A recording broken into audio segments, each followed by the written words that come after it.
పరమశివ భక్తుడైన భృంగి మహర్షి మూడు కాళ్ల ఋషిగా ఎలా మారాడు?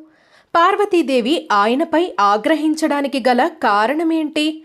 ఆ కథ గురించి ఈ వీడియోలో తెలుసుకుందాం. భృంగి మహర్షి శివుడి పరమ భక్తుడు. ఆయన శివుణ్ణే పూజించేవాడు. పార్వతీదేవిని మాత్రం ఆరాధించేవాడు కాదు. ఒకసారి శివపార్వతులు కలిసి కూర్చున్నప్పుడు భృంగి మహర్షి శివుడికి మాత్రమే ప్రదక్షిణ చెయ్యాలనుకుంటాడు. పార్వతీదేవి, మేమిద్దరం అర్ధనారీశ్వర స్వరూపం, విడదీయరాని సత్యం అని చెప్పినా ఆయన పట్టించుకోలేదు.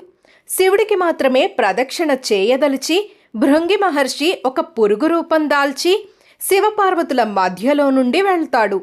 దాంతో పార్వతీదేవి కోపంతో ఆయన శరీరంలోని శక్తినంతా లాగేస్తుంది. భృంగి ఎముకలతో మాత్రమే మిగిలి నిలబడలేకపోయాడు.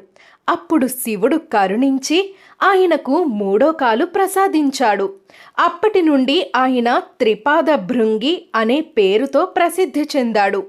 ఆ విధంగా తన తప్పును తెలుసుకున్న భృంగి మహర్షి తన మూర్ఖత్వాన్ని వదిలిపెట్టి పార్వతీ పరమేశ్వరులిద్దరినీ ఆరాధించడం మొదలు పెడతాడు.